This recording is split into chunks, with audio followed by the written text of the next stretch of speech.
Hey gamers, the Red Dragon. We are taking a look at the challenge mode in From Dusk. This is page 3 or part 3, however you want to look at it. But we're going to complete out all of the challenges on page 3 in this particular video. So what you want to do is, as soon as you begin, go ahead and send somebody to this keystone, have them be walking over. You are going to have to use the sand in order to build a land bridge so they can go ahead and walk over.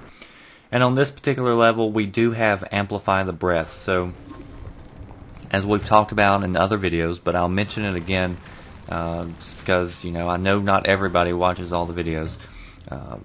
Turn on your Amplify, grab the dirt that you need or whatever, and then turn it off so it fills back up, so you're not just wasting it. Because once you have it in your hand or in the breath or whatever, there's no need to have it on. So you'll see that I'm turning it on and then using it and then, turning it off while I'm dumping it.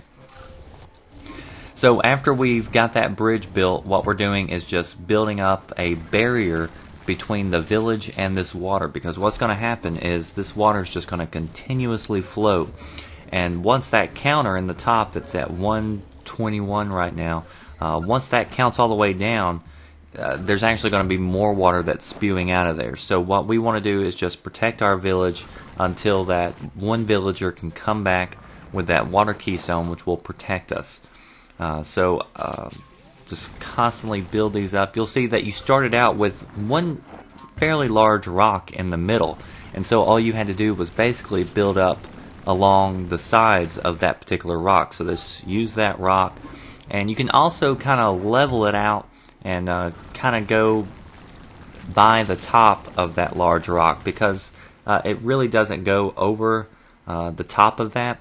You'll see from the back side that I had it built up fairly well. From right here, the right side is good. The left side is a little low. I could have used more dirt on the left hand side, and you'll see why here at the very end.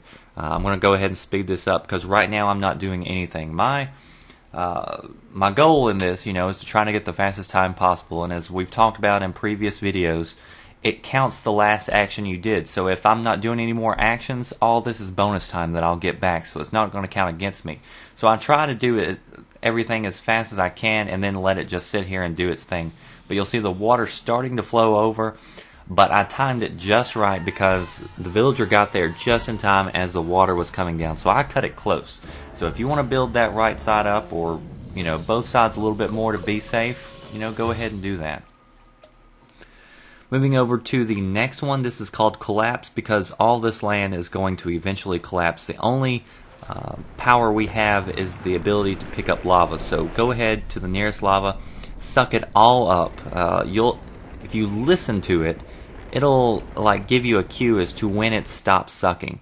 And I know that sounds weird. I hope people know what I'm talking about if they hear me in another room. But if you go really slow, and if you try and you practice, you can make that one long streak all in one go, and that's it. That's all we had to do was make one long streak of lava. Waited till it stopped picking up any more lava in the breath, and yeah, anytime you place lava over sand, it automatically becomes a hard rock surface. So now this is going to give them the ability to go ahead and walk over and get this totem pole, and there's nothing else to do once you do that first step. So this is probably the longest one of all the challenges because I sat here forever. So yes, I'm speeding it up definitely. Or else you'd be totally bored. But you might have seen some of them were calling for help, but I didn't help them. Just let it sit there, and you'll see that took 17 seconds. So even though sitting there took a lot longer. Here we are, the next challenge, Epic Tsunamis. So with this one, we have Amplify the Breath and we have Infinite Earth, and you could do a couple of things. You can build a barrier around these villages, so I could go ahead and continue that little crater area that's already there. But what I decided to do was instead just to build up the village. So put it up higher in the air so the water can't get to it.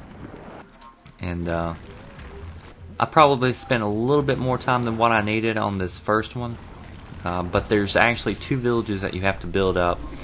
So as soon as that Amplify and Infinite Earth came back, I started using it on the second village, and really all I had to do was pretty much do 1 Infinite Earth and 1 Amplify the Breath on each village. So I had to let it fill up twice, do both villages, and then sit back and let the tsunamis come in, and that happened to be enough to where it was up high enough to where the water couldn't bother the villages or tear them down.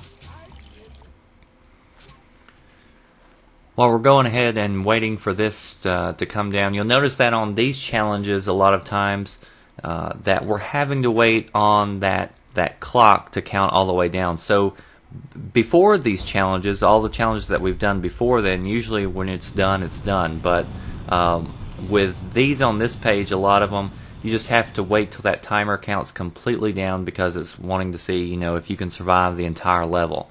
But like I said, our goal is to try to do as much as possible in the very first, you know, minute or so of the game, and then just that be it. Us not have to touch it again. That way it's going to give us a really good time. You'll see right there, 2 minutes and 47 seconds was spent just sitting there. Next challenge we have is Ditch. If you pay attention to the name of the challenge, a lot of times it clues you in onto what you need to do.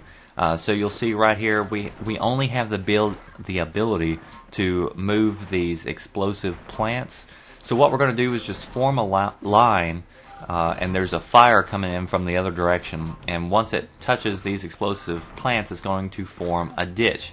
And you'll notice that on each side of the ditch is a water plant. So when the fire gets close, the water's going to burst out of the plants and come down and fill up the ditch that we have created or are going to create. Now you'll see after I formed a line, what I'm doing is I'm sitting some out here on one end that's going out a little bit further, and the reason for that is I'm basically building a fuse. I don't want to get the fire to get to that line all at the same time because it could jump across. So I want it to hit that fuse first and basically start a chain reaction which will begin that ditch. So you'll see right here, I'll slow it down back to normal time. And you'll see that the ditch was able to be formed well before the fire got there, and that gives the water plenty of time to go ahead and fill up that ditch and knock out that water. Moving on to the next challenge, Countdown. This one's pretty similar to the Epic Tsunami one. We have Amplify the Breath and Infinite Earth, but instead of waiting for tsunamis, the water starts coming in immediately.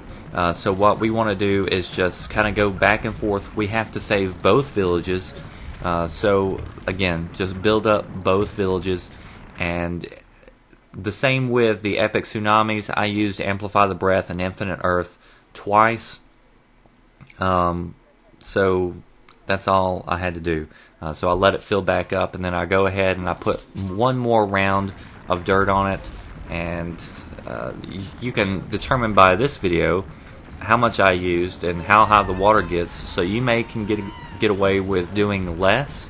And remember, the less you do, the less you're using these powers, the more time it's going to save you. The better time you're going to get on the leaderboards if you're concerned about that. And it is pretty fun to go and see how you did compare with your friends. Next one is Migration. This one was a pretty tough one. So you'll see we start out and we have something protecting us from the water. So what we're going to do is we have Amplify the Breath. So we're going to use that up, and this is really important if you want a good time to go ahead and be sure that you're pressing Amplify the Breath and then letting it go after you have all the dirt. And what I'm doing is, in other levels, I go back and forth slowly to build a bridge, but this water is so deep, it's just a lot easier to pick the dirt up and then drop it. Drop it right on to try to make a land bridge over to that bigger mass. Now once you have that bridge, it's up a little high, so what I'm doing now is kind of going back and forth. Now that I have a kind of a bridge automatically set up, and we're going to just move that totem pole over to that main area. They're having a little bit of trouble, so you still have to kind of go back and pick this up and make it. But see there, look, On that particular one, I didn't. But I did do this a few times, and sometimes they do have a hard time deciding that they're going to go ahead and cross that bridge. So sometimes you have to work on getting it just right and getting them kind of a nice slope so they can walk up it. So after they're walking over there, what I'm doing is kind of making a small little, I guess, bridge or a hill right in front of the village, or where the village is going to be. Because what I'm going to do now is start to break down all this dirt. I'm going to let water flow in, because what's going to happen is you'll see that we have a timer counting down, and that's a volcano symbol. So in a minute and 35 seconds, there's going to be a volcano that shoots out of the ground. So in order to keep the volcano from catching our village on fire, what I want to do is put as much water in between us and the volcano as possible. So if you've played this before, you know exactly what I'm talking about. So all I'm doing is just trying to clear out and leave as much water as possible. And it'll make more sense once you see the volcano actually appear. While we're waiting on this, I'll go ahead and mention that in the description box I will have a link, and I am in the process of working on a From Dust strategy guide, so that you guys, I know when you go to my channel, you know I've got other videos mixed in with it. So if you go to Battle Strats and you check out the From Dust strategy guide, all the videos that I make and create are going to be right there. They're going to be in the order that you need them. So I guess it's a little late for most of you guys, because you guys have been following along. But if you're going back and you're playing this and you watch these early, but you're going to pick it up for the PC or PlayStation 3 or even Xbox later on, then you can go and check those out. Maybe it'll be a little bit easier if you happen to get stuck. And then finally, the last mission we have here is Nitro, and the only ability we have is to move plants. And when it says move plants, it's just another way of saying you can move explosive plants. And so that's what we're going to do. You'll see that we've got a fire that is starting to come in. We have to protect our village. So what I'm going to do is make a line and try to make it, again, so it kind of sets off a little timer and goes up over that hill and breaks down that barrier where this water will flow down. And if I can get that water to flow down quick enough, it's going to be able to form a little natural moat around my village, and it's going to end up saving my village. So you'll see right here the water starting to flow in right about the same time. So it was timed pretty well to keep that fire away, and we've protected the village. So again, as always, please comment, like, subscribe, and thank you so much for watching.